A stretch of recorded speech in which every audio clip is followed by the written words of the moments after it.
कि वो तेरा क्या लागे, कि वो तेरा क्या लागे।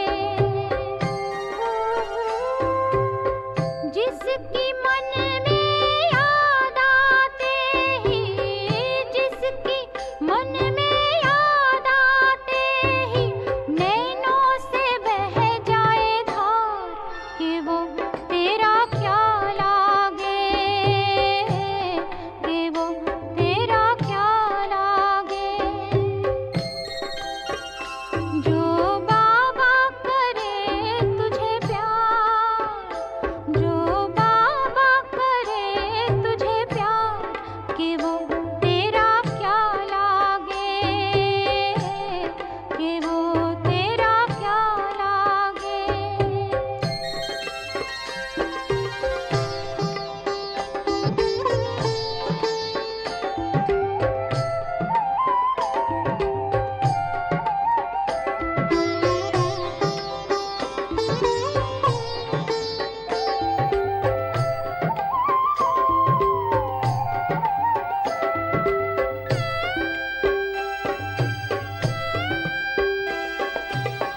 दिन रात तेरे नैनों में क्यों वो समाया रहता, क्यों तेरे कानों में चुपके वो कुछ कहता रहता। दिन रात तेरे नैनों में क्यों वो समाया रहता, क्यों तेरे कानों में। ഓം ശാന്തി. നമ്മൾ ധ്യാനിദാദിയെക്കുറിച്ച് കേൾക്കുകയായിരുന്നു. ബാബയുടെ യജ്ഞത്തിലെ വിശേഷ ട്രാൻസിൻ്റെ പാർട്ടിധാരി,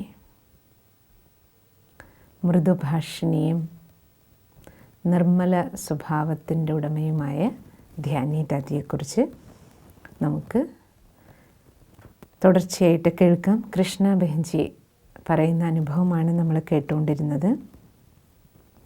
ഇനി കൃഷ്ണബെൻ പറയണേ, ഓരോ വസ്തുവിലും ദാദി ബാബയുടെ പേര് ചേർത്തിരുന്നു. ഓരോ സാധനങ്ങൾ എടുക്കുമ്പോഴും ബാബയെ ഓർമ്മിക്കാൻ വേണ്ടി. ഇപ്പോൾ ഉദാഹരണം പറയുന്നത്, കൃഷ്ണബെൻ പറയണ ബാബയെ ഓർമ്മിക്കാനും അതേപോലെ മറ്റുള്ളവരെ കൊണ്ട് ബാബയെ ഓർമ്മിപ്പിക്കുന്നതിന് വേണ്ടി ദാദിജി ഓരോ യുക്തികൾ കണ്ടുപിടിച്ചിരുന്നു. പപ്പടം കാച്ചുന്ന സമയത്ത് പറയുമായിരുന്നു, ദാദി പപ്പടം കാണുമ്പോൾ പരമാത്മാവിനെ ഓർമ്മിക്കണം. പപ്പടത്തോടൊപ്പം പരമാത്മാ. അതേപോലെ വെള്ളം കണ്ടാൽ ദാദി പറയും, വെള്ളത്തിനോടൊപ്പം പരമേശ്വർ, ആ പേര് ചേർത്തോളാൻ പറയും. അപ്പോൾ പാപ്പട്ട് പരമാത്മാ, പാനി പരമേശ്വർ, ഇങ്ങനെ ഓരോ സാധനത്തിൻ്റെ കൂടെയും ബാബയുടെ ഓരോ മഹിമകൾ, ബാബയുടെ ഓരോ പേരുകൾ കൂട്ടിച്ചേർത്ത് പറയുമായിരുന്നു. റോട്ടി രാം കി, ചപ്പാത്തി കഴിക്കുകയാണെങ്കിൽ ചപ്പാത്തി കാണുമ്പോൾ രാമനെ ഓർമ്മിക്കണം എന്ന് പറയുമായിരുന്നു ദാദി. ഇപ്രകാരം ഓരോ പേരിനോടൊപ്പവും ഓരോ വസ്തുക്കളോടൊപ്പവും ബാബയുടെ ഓരോ പേരിനെ ചേർത്ത് സ്വയം ഓർമ്മിക്കുകയും മറ്റുള്ളവരെ കൊണ്ട് ഓർമ്മിപ്പിക്കുകയും ചെയ്യുമായിരുന്നു. അതായത് ദാദിയുടെ രോമങ്ങളിൽ ബാബയുടെ ഓർമ്മ നിറഞ്ഞിരുന്നു.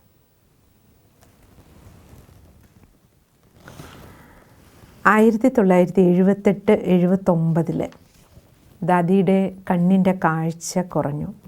കാഴ്ച പോയി എന്ന് തന്നെ പറയാം. അപ്പോൾ ബോംബെയിൽ പോയി, എന്നിട്ടും ശരിയായില്ല. അവസാനം മധുബനിൽ തന്നെ വന്ന് ദാദി മധുബനിൽ സ്ഥിരതാമസം തുടങ്ങി. എങ്കിലും ദാദിയുടെ സെൻറ്റർ അംബാലയിലായിരുന്നത് കൊണ്ട് ഒരിക്കൽ 82-83 ദാദി വീണ്ടും അംബാലയിൽ വന്ന് എല്ലാ സഹോദരി സഹോദരന്മാരുടെയും പാലന ചെയ്തിട്ട് പോയി. കാഴ്ചയില്ലാതിരുന്ന ആ സമയത്തും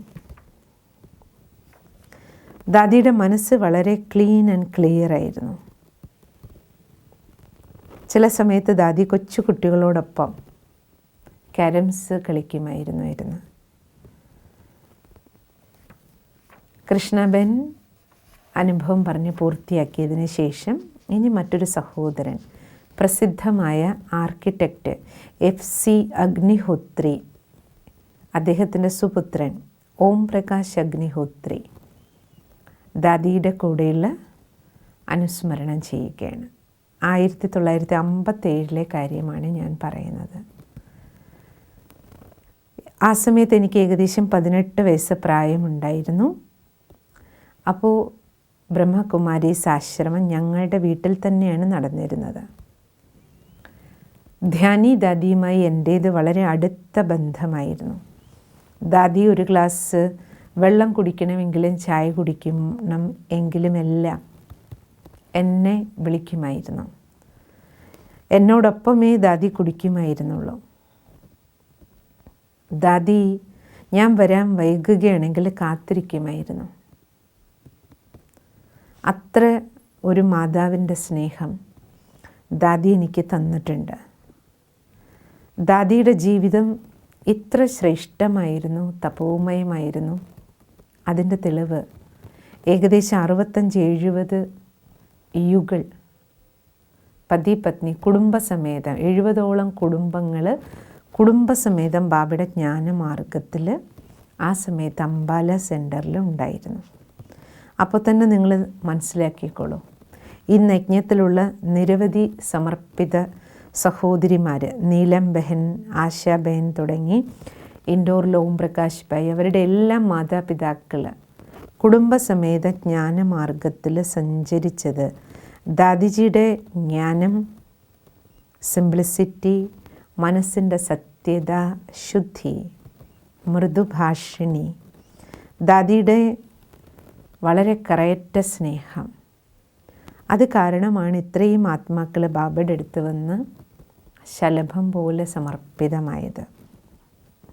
ആ കുടുംബങ്ങളെല്ലാം, അതിൽ വന്ന ആ കുടുംബങ്ങളെല്ലാം തന്നെ ഈശ്വരീയ ജ്ഞാനമാർഗത്തിൽ വളരെ നിശ്ചയബുദ്ധികളായി ഇന്നും യജ്ഞത്തിൽ ജീവിക്കുന്നുണ്ട്. അത്ര നല്ല യോഗ്യ ആത്മാക്കളെ ദാദി തയ്യാറാക്കിയിരുന്നു. ദാദി ഒരു ദാദിയുമായിരുന്നു, ഒരു മുത്തശ്ശിയുമായിരുന്നു. വളരെയധികം ശ്രദ്ധ ദൈവിക പരിവാരത്തിലെ എല്ലാവർക്കും നൽകിയിരുന്നു. എല്ലാ സമസ്യകളും ദാദി കേൾക്കുകയും അതിനുള്ള യുക്തികൾ എല്ലാവർക്കും പറഞ്ഞു കൊടുക്കുകയും ചെയ്യുമായിരുന്നു. സമസ്യകൾക്കുള്ള സമാധാനം. ഒരിക്കലും ദാദി ഒരാളുടെ കാര്യം പോയി മറ്റൊരാളോട് പറയുക, ഏതെങ്കിലും സംഭവങ്ങളുടെ പ്രഭാവത്തിൽ പ്രഭാവിതമാക്കുക, തൻ്റെ മേൽ എന്തിൻ്റെയെങ്കിലും ഭാരമെടുക്കുക ഒന്നും ചെയ്തിരുന്നില്ല. പാവപ്പെട്ടവരെയും പണക്കാരെയെല്ലാം ദാദി ഒരേപോലെ കണ്ടിരുന്നു. ദാദിയുടെ പെരുമാറ്റം, സംസാരം, നടത്തമെല്ലാം ചില സമയത്ത് തോന്നും ഒരു ദാദിയാണ്, ചില സമയത്ത് തോന്നും ഒരു മുത്തശ്ശിയാണ്. ദാദി വളരെ കുറച്ചേ സംസാരിക്കുമായിരുന്നുള്ളൂ. പക്ഷേ സംസാരിക്കുന്ന സമയത്ത് ദാദിയുടെ വാക്കുകൾ മന്ദസ്മിതത്തോടു കൂടി വിടരുന്ന പൂ പോലെ തോന്നുമായിരുന്നു. വളരെ പവർഫുള്ളായിരുന്നു വാക്കുകൾ. എന്നാൽ ദാദിയോടൊപ്പം ഉണ്ടായിരുന്ന സഹോദരി രാധാബേൻ, അവർ വളരെ തുറന്ന് ചിരിക്കുമായിരുന്നു, ഉച്ചത്തിൽ ചിരിക്കുമായിരുന്നു. പക്ഷേ ദാദിയുടേത് എപ്പോഴും മധുരമായ മന്ദസ്മിതമായിരുന്നു. ഇത്രയും വർഷം യജ്ഞത്തിൽ ജീവിച്ചതിന് ശേഷം ദാദിയുടെ സാധനങ്ങളെല്ലാം കൂടി നോക്കിയാൽ ആകെ ഒരു ചെറിയ പെട്ടിക്കുള്ളിൽ ഒതുങ്ങുന്ന അത്രമാത്രം, പുതയ്ക്കുകയും വിരിക്കുകയും ചെയ്യുന്ന, തണുപ്പിന് ഉപയോഗിക്കുന്ന രജോയി ഉൾപ്പെടെ നോക്കിയാൽ ചെറിയൊരു ട്രങ്ക് പെട്ടിക്കുള്ളിൽ വയ്ക്കുന്ന അത്രയും സാധനങ്ങളെ ദാദിക്കുണ്ടായിരുന്നുള്ളൂ. അതിൽ നിന്ന് മനസ്സിലാക്കാൻ കഴിയും ദാദി ഒരു വസ്തുക്കളും സാധനങ്ങളും കൂട്ടിവെക്കുന്ന ശീലക്കാരിയായിരുന്നില്ല. അതേപോലെ ഭക്ഷണം കഴിക്കുന്നതിനേക്കാളും ദാദിക്കിഷ്ടം എല്ലാവരെയും കഴിപ്പിക്കുന്നതിലായിരുന്നു ദാദിക്ക് താല്പര്യം. എന്തെങ്കിലും ഒരു പഴം പോലും യജ്ഞത്തിൽ വന്നാൽ ദാദി അതിനെ ബാബയ്ക്ക് ഭോഗ് സമർപ്പിച്ചിട്ട് അതിനെ ഉടനെ കട്ട് ചെയ്ത് എല്ലാവർക്കും കൊടുക്കുമായിരുന്നു. അത്രയധികം പ്രഭു പ്രേമം ശീതളാദേവിയായിരുന്നു ദാദി. ദാദിയെ ഓർമ്മിച്ചാൽ തന്നെ ഇന്നും മനസ്സ് ശാന്തമാകും, ശീതളമാകും. ഇനി മറ്റൊരു സഹോദരൻ ബ്രഹ്മകുമാർ മോഹൻലാൽ, അംബാലയിലെ മറ്റൊരു സഹോദരനാണ്. ഏകദേശം 40-50 വർഷം ജ്ഞാനമാർഗത്തിൽ സഞ്ചരിച്ചുകൊണ്ടിരിക്കുന്ന സഹോദരൻ ദാദിയുടെ കൂടെയുള്ള അനുഭവങ്ങൾ പറയുകയാണ്. അപ്പോൾ ആ ബ്രദർ ജനുവരി 18 1970 ജനുവരി 18 ആദ്യമായിട്ട് ദാദിജി ഇരിക്കുന്ന സേവാ കേന്ദ്രത്തിൽ അംബാലയിലെ സെൻറ്ററിൽ വരുന്നത്. അപ്പോൾ ബ്രദർ പറയണേ, ഞാൻ ബാബ വീട്ടിലേക്ക് വരുമ്പോൾ എല്ലാവരും സഹോദരിമാരെല്ലാം ശാന്തമായിരുന്നു യോഗം ചെയ്യിക്കുകയായിരുന്നു. ദാദിജി, ധ്യാനി ദാദി ഗതിയിലിരിക്കുകയായിരുന്നു, ട്രാൻസ് അവസ്ഥയിൽ. കുറച്ച് സമയത്തിന് ശേഷം ദാദി ട്രാൻസിൽ നിന്നുണർന്ന് മഹാവാക്യങ്ങൾ ഉച്ചരിച്ചു. അത്ഭുതകരമായ ആകർഷണം നിറഞ്ഞ ശിവ് ബാബ ബ്രഹ്മബാബയിലൂടെ സംസാരിക്കുന്നത് പോലെയുള്ള മഹാവാക്യങ്ങളായിട്ടാണ് അപ്പോൾ എനിക്ക് തോന്നിയത്. ദാദിജിയുടെ ദിവ്യത നിറഞ്ഞ മധുരമായ ഇച്ഛാരഹിതമായ നിസ്വാർത്ഥമായ മാതൃസ്നേഹത്തിന് മുന്നിൽ ആ മാതൃസ്നേഹം നിറഞ്ഞ പരിപൂർണമായ പെരുമാറ്റത്തിൽ മനസ്സ് ഗദ്ഗതം കൊണ്ടു. അതായത് എനിക്ക് തോന്നി, ജന്മാന്തരങ്ങളായി എനിക്ക് നഷ്ടപ്പെട്ടു പോയ എൻ്റെ അമ്മയെ എനിക്ക് തിരിച്ചു കിട്ടി. നിസ്വാർത്ഥമായ ആ മാതൃസ്നേഹത്തിൽ ദേഹത്തിൻ്റെ എല്ലാ ബന്ധങ്ങളെയും മറന്നു. പിന്നെന്താ, ഞാനും എൻ്റെ മുതിർന്ന സഹോദരനും ഞങ്ങൾ രണ്ടുപേരും ഗ്രാമത്തിൽ നിന്ന് സേവാസ്ഥാനത്തിനടുത്ത്, ദാദി താമസിക്കുന്ന സെൻറ്ററിൻ്റെ അടുത്ത് ഒരു മുറി വാടകയ്ക്കെടുത്ത് അവിടെ താമസിച്ചുകൊണ്ട് സമ്പൂർണമായും ബാബയുടെ സേവനങ്ങളിൽ മുഴുകി.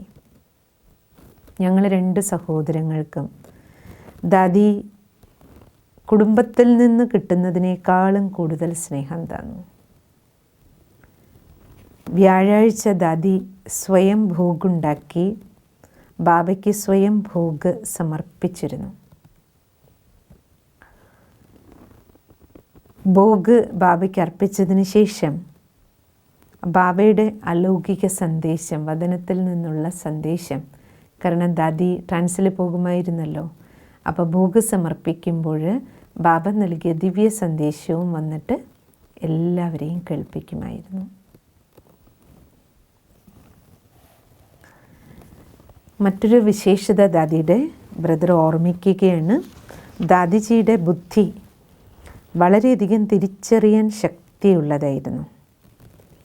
ആരെങ്കിലും ഒരാൾ ഒരു ദിവസം മൂഡ് ഓഫായി കണ്ടാൽ, എന്തെങ്കിലും വിഷമം കണ്ടാൽ ദാദി അവരോട് പറയും, ഒരു കാര്യം ചെയ്യൂ, ഇന്ന് ഉച്ചയ്ക്ക് നിങ്ങൾ ദാദിജിയോടൊപ്പം ബ്രഹ്മഭോജനത്തിന് ബാബ വീട്ടിൽ വരണമെന്ന് പറയും.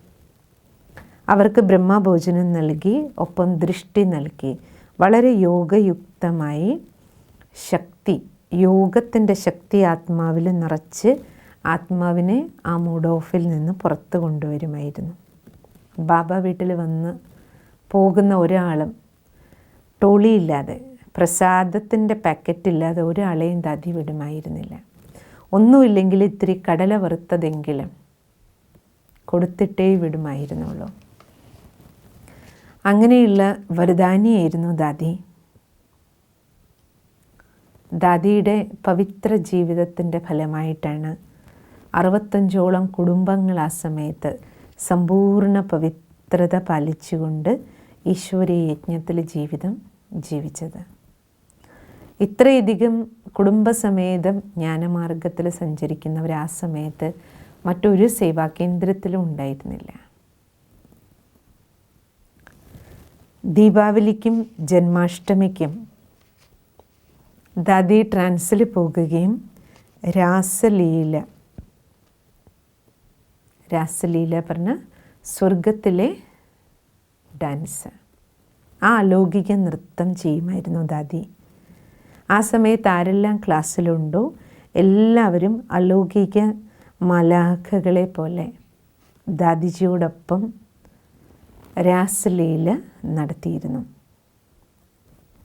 എല്ലാവരും പ്രോഗ്രാം കഴിയുമ്പോഴേക്കും ക്ഷീണിച്ചിട്ടുണ്ടാവും രാസലീലയിൽ. പക്ഷേ വൃദ്ധാവസ്ഥയിൽ പോലും എനിക്ക് ആശ്ചര്യം തോന്നിയിട്ടുണ്ട്, ദാദിജിക്ക് ഒരിക്കലും ക്ഷീണമുണ്ടാകുമായിരുന്നില്ല. ഞങ്ങൾ കുട്ടികൾക്കെല്ലാം ദാദി, ശിവ ബാബ ദാദിയിലൂടെ ഇത്രയും സ്നേഹവും അലൗകിക പാലനയും നൽകി ഞങ്ങളുടെ എല്ലാവരുടെയും ഭാഗ്യം ഉയർന്നതാക്കി മാറ്റി. സാക്ഷാത് ശക്തി അവതാരമായിരുന്നു ദാദി. ഇത്രയും മധുരമായ, പ്രിയങ്കരിയായ, തേജസ്വിയായ ദാദിയുടെ മഹിമ എത്ര പാടും. ദാദി ക്ലാസ്സിലേക്കൊന്ന് വന്നാൽ മതി, അന്തരീക്ഷം തന്നെ മാറുമായിരുന്നു.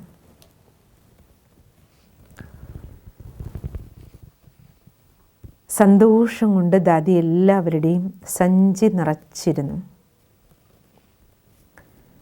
പലപ്പോഴും ഞങ്ങൾക്ക് അനുഭവം ഉണ്ടായിട്ടുണ്ട്, ഏതെങ്കിലും ഒരു പുതിയ ആത്മാവിനെയും കൊണ്ട് ബാബ വീട്ടിലേക്ക് വരികയാണെങ്കിൽ ദാദിജിയുടെ ദൃഷ്ടിയിലൂടെ ശിവ ബാബ ആ ദൃഷ്ടിയിലിരുന്നു കൊണ്ട് ആ വന്ന പുതിയ ആത്മാവിനെ ദൃഷ്ടിയിലൂടെ സായുജ്യം നൽകുന്ന അനുഭവം ഉണ്ടാകുമായിരുന്നു. ആ പുതിയ വരുന്നവരെല്ലാം ഉടൻ തന്നെ ദാദിയുടെ പാദസ്പർശം ചെയ്ത് ചരണങ്ങളിൽ അഭയം പ്രാപിച്ചിരുന്നു. നിറഞ്ഞ സന്തോഷത്തോടെ സഞ്ചി നിറച്ചുകൊണ്ടാണ് എല്ലാവരും തിരിച്ചു പോയിരുന്നത്. ദാദിയുടെ പാലനയുടെ അത്ഭുതമെന്നേ പറയാൻ കഴിയൂ. ഇന്നും ഞങ്ങളുടെ എല്ലാവരുടെയും ജീവിതം ബാബയുടെ ഈ മാർഗത്തിൽ നിശ്ചയബുദ്ധിയായി നിലനിൽക്കുന്നതിൻ്റെ ആധാരം ദാദി തന്നെയാണ്. ദാദിജിയിലൂടെ ബാബ നൽകിയ വരദാനങ്ങൾ തന്നെയാണ്. ദാദിയുടെ ദൃഷ്ടിയുടെ ശക്തിയാണ്. ഞാൻ എന്നെക്കുറിച്ച് ചിന്തിക്കുന്നത്, പദമാപദം ഭാഗ്യശാലിയായ ഒരു ആത്മാവാണ് ഞാൻ.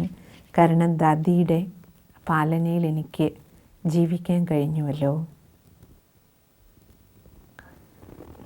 ഇനി മറ്റൊരു ഭായി, ബ്രഹ്മകുമാർ ദൽബീർ ഭായ്, അദ്ദേഹം ദാദിജിയുടെ കൂടെയുള്ള അനുഭവം പറയുകയാണ്. 1972 ആ സമയത്ത് ഞാൻ ജ്ഞാനത്തിൽ വന്നിട്ട് 1 വർഷം കഴിഞ്ഞിരുന്നു. അപ്പോഴാണ് മെയിൻ സെൻറ്റർ, അംബാലയിലെ മെയിൻ സെൻറ്ററിൽ ദാദിയെ കാണാനായിട്ട് ഞാൻ ഒരു ദിവസം വരികയായിരുന്നു. ഞാൻ സെൻറ്ററിലേക്ക് വരുന്നതും ദാദി ഒരു ഷീറ്റിൽ അവിടെ ക്ലാസ് റൂമിൽ ഇരിക്കുകയായിരുന്നു. ദാദിയിലേക്ക് എൻ്റെ ദൃഷ്ടി പതിഞ്ഞതും എനിക്ക് ദാദിയിൽ ബ്രഹ്മബാബയുടെ സാക്ഷാത്കാരം കിട്ടി. ദാദിക്ക് പകരം ബ്രഹ്മബാബയെ ഞാൻ കണ്ടു. കുറച്ചു നേരം ഞാൻ ആ ദൃശ്യം കണ്ട് ശാന്തനായി നിന്നു. പിന്നെ ദാദി എന്നെ സ്നേഹത്തോടെ അടികിൽ പിടിച്ച് ഇരുത്തി. എന്നിട്ട് എന്നോട് ചോദിച്ചു, എവിടുന്ന് വരണു? അപ്പം ഞാൻ പറഞ്ഞു, ദാദി, ഞാൻ വളരെ ദൂരെ ഗ്രാമത്തിൽ നിന്ന് 10 കിലോമീറ്റർ ദൂരെയുള്ള ഗ്രാമത്തിൽ നിന്ന് നടന്നു വരികയാണ്. അവിടെ നിന്നാണ് ജ്ഞാനം കിട്ടിയത് എന്ന്. അപ്പോൾ ദാദി പറഞ്ഞു, വളരെ ഭാഗ്യശാലിയാണല്ലോ. ബാബ ഇത്ര ദൂരെയുള്ള ഗ്രാമങ്ങളിലെ നിഷ്കളങ്കരായ കുട്ടികൾ, അതും ഇത്രയും ചെറിയ പ്രായത്തിൽ ബാബയെ തിരിച്ചറിയാനുള്ള ഭാഗ്യം കിട്ടിയില്ലേ. ഇപ്രകാരം സ്നേഹമയിയായ ദാദി എന്നോട് കുശലാന്വേഷണം നടത്തി വളരെ സ്നേഹം പകർന്നു തന്നതിന് ശേഷം എന്നോട് പറഞ്ഞു, നാളെ രക്ഷാബന്ധനമാണ്, രാവിലെ വരൂ, ബാബയുടെ പവിത്ര രക്ഷാബന്ധനം, നാളെ ഉത്സവം നടക്കുകയാണ്, രാഖി കെട്ടാനായിട്ട് വരണം എന്ന് പറഞ്ഞു. ഞാൻ ദാദിയുടെ അടുത്ത് ശരിയെന്ന് പറഞ്ഞിട്ട് പോയി. പിറ്റേ ദിവസം രാവിലെ ഞാൻ 3 മണിക്ക് എഴുന്നേറ്റ് റെഡിയായി ആശ്രമത്തിലേക്ക് പോകാൻ നടക്കാൻ തുടങ്ങി. കുറച്ച് ദൂരം ചെന്നപ്പോഴേക്കും പെരുമഴ ആരംഭിച്ചു. പക്ഷേ എങ്കിലും ഞാൻ ധൈര്യത്തോടു കൂടി ആ മഴയും നനഞ്ഞുകൊണ്ട് ആശ്രമം ലക്ഷ്യമാക്കി നടന്നു. അപ്പോഴേക്കും ഞാൻ മുഴുവൻ നനഞ്ഞ് കുളിച്ച് ഡ്രസ്സെല്ലാം നനഞ്ഞിരുന്നു. ആശ്രമത്തിന് കുറച്ച് മുമ്പ് ഒരു സ്ഥലത്ത് നിന്ന് ഡ്രസ്സെല്ലാം അഴിച്ച് പിഴിഞ്ഞ് വീണ്ടും ആ ഡ്രസ്സ് ഇട്ടുകൊണ്ട് സെൻറ്ററിലേക്ക് വന്നു. സെൻറ്ററിൽ വന്നപ്പോൾ എല്ലാവരും ക്ലാസ്സിലിരുന്ന് യോഗം ചെയ്യുകയാണ്.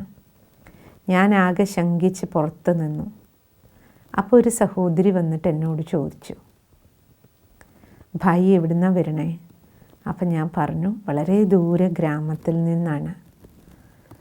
അപ്പോൾ ആ സഹോദരി എന്നോട് ചോദിച്ചു, ഈ നനഞ്ഞ കളർ ഡ്രസ്സ് ഇട്ടുകൊണ്ടാണോ വന്നിരിക്കണേ? അറിയില്ലേ ഭായിക്ക് ഇന്ന് രക്ഷാബന്ധനമാണ്, വെള്ള വസ്ത്രം ധരിച്ചാണ് സെൻറ്ററിലേക്ക് വരേണ്ടതെന്ന് പോലും അറിയില്ല. ഞാൻ ആകെ ഭയന്ന് മിണ്ടാതെ തലകുനിച്ച് നിന്നു. അവസാനം ക്ലാസ്സിലെ ഏറ്റവും പിന്നിലായിട്ട് ഞാൻ പോയിട്ടിരുന്നു. ദാദിജി ഗതിയിൽ വന്നിരുന്നു. ദാദി യോഗത്തിലിരുന്നു കൊണ്ട് എല്ലാവർക്കും ദൃഷ്ടി നൽകി. അല്പസമയത്തിനുള്ളിൽ ദാദിയുടെ ദൃഷ്ടി എൻ്റെ മേൽ പതിഞ്ഞു. അതോടെ എനിക്കൊരു ചുവന്ന പ്രകാശം മാത്രമേ കാണാനുണ്ടായിരുന്നുള്ളൂ. അളവറ്റ ഈശ്വരീയ ശക്തികളുടെ പ്രവാഹത്തിൽ ഞാൻ മുങ്ങി. ദേഹത്തിൻ്റെ ബോധം പൂർണ്ണമായും പോയി. അത് കഴിഞ്ഞ് നോക്കുമ്പോൾ ഞാൻ എഴുന്നേറ്റ് എപ്പോൾ ദാദിയുടെ അടുത്തേക്ക് പോയി എന്നോ ദാദി എനിക്ക് രാഖി കെട്ടി തന്നതെന്നോ ഒന്നും എനിക്കറിയില്ല. ഞാൻ വളരെ അതിഗഹനമായ ശാന്തിയുടെ ശക്തിയുടെ അനുഭൂതിയിൽ മുഴുകിയിരുന്നു. അവസാനം പ്രോഗ്രാം എല്ലാം പൂർത്തിയായതിന് ശേഷം വന്ന എല്ലാ സഹോദരീ സഹോദരന്മാരും എന്നെ അത്ഭുതത്തോടെ നോക്കിക്കൊണ്ട് നിൽക്കുന്ന കാഴ്ചയാണ് ഞാൻ കണ്ടത്. സന്തോഷത്തോടെ എല്ലാവരും എൻ്റെ അടുത്തേക്ക് ഓടി വന്ന് പറഞ്ഞുകൊണ്ടിരുന്നു, ഭായി താങ്കൾ എത്ര സൗഭാഗ്യശാലിയാണ്. ഇന്ന് ബാബ താങ്കൾക്കാണ് ആദ്യം രാഖി കെട്ടിത്തന്നത്. ബാബയുടെ ശക്തിശാലിയായ ദൃഷ്ടിയും താങ്കൾക്കാണെന്ന് ആദ്യം കിട്ടിയത്. ആ ദിവസം എനിക്ക് ദാദിയിൽ നിന്ന് കിട്ടിയ ആ അനുഭവം കുറേ ദിവസങ്ങളോളം എൻ്റേത് അവ്യക്ത സ്ഥിതിയുടെ അനുഭൂതിയായിരുന്നു.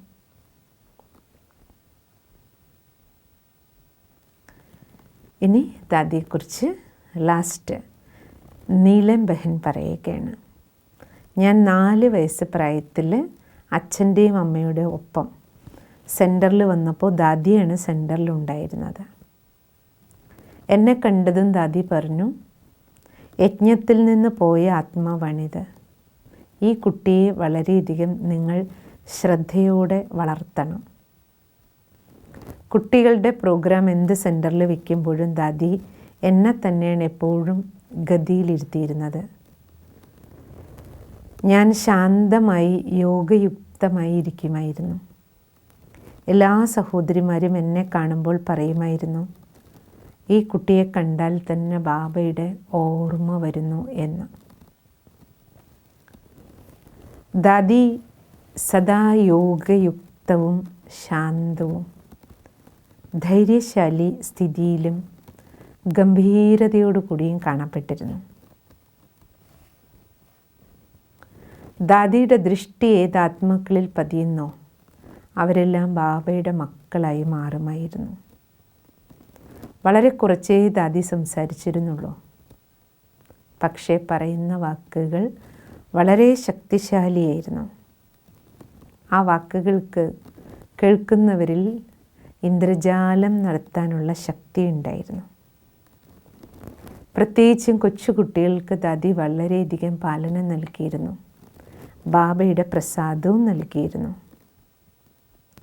ദാദിയുടേത് കൂടുതലും സൂക്ഷ്മവദനത്തിൽ പോകുന്ന പാർട്ടായിരുന്നു. ജന്മാഷ്ടമി ദിവസം കാണേണ്ട അത്ഭുതമാണ്. ബാബയ്ക്ക് ഭോഗ് വയ്ക്കുന്ന സമയത്ത് ശ്രീകൃഷ്ണനോടൊപ്പമുള്ള പാർട്ട് നടക്കുമായിരുന്നു. ഇത്രയും വലിയ ശരീരത്തിൽ ഇത്രയും പ്രായമായ ദാദി മുട്ടുകാലിൽ എഴയുന്ന കൃഷ്ണനെ പോലെ ഹാള് മുഴുവൻ എഴയുമായിരുന്നു മുട്ടുകാലിൽ. ആ കാഴ്ച കണ്ട് എല്ലാവരും അത്ഭുതപ്പെടുമായിരുന്നു. കൃഷ്ണനായിട്ട് ദാദി എഴഞ്ഞു വരുന്ന സമയത്ത് ഞങ്ങളെല്ലാവരും പോയിട്ട് ദാദിക്ക് കൃഷ്ണൻ്റെ വായിൽ വെണ്ണ വെച്ച് കൊടുക്കുമായിരുന്നു. ദാദിയോടൊപ്പം രാസലീല നടത്തിയിരുന്നു. അത്ര വിശേഷ പാർട്ട് ഞങ്ങളെല്ലാവരും ദാദിയോടൊപ്പം അഭിനയിച്ചിട്ടുണ്ട്. ആ ദാദിയെ വളരെ സ്നേഹത്തോടെ ആദരവോടെ സ്മരിക്കുകയാണ്. ഇതാണ് നീലം ബഹൻ അനുഭവം പറഞ്ഞത്.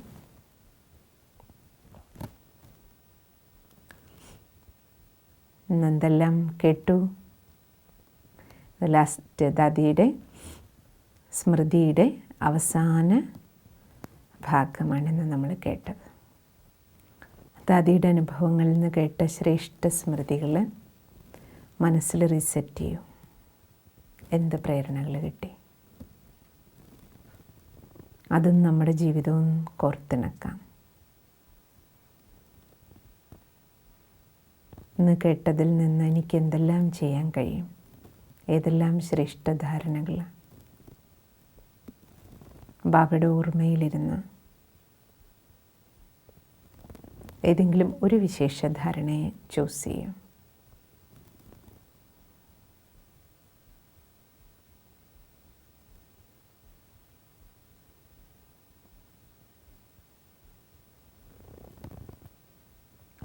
അത് ജീവിതത്തിലേക്ക് പകർത്താനായി ഓൾമൈറ്റി ബാബയിൽ നിന്ന് ശക്തികളുടെ കറണ്ട് എടുക്കാം.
दिन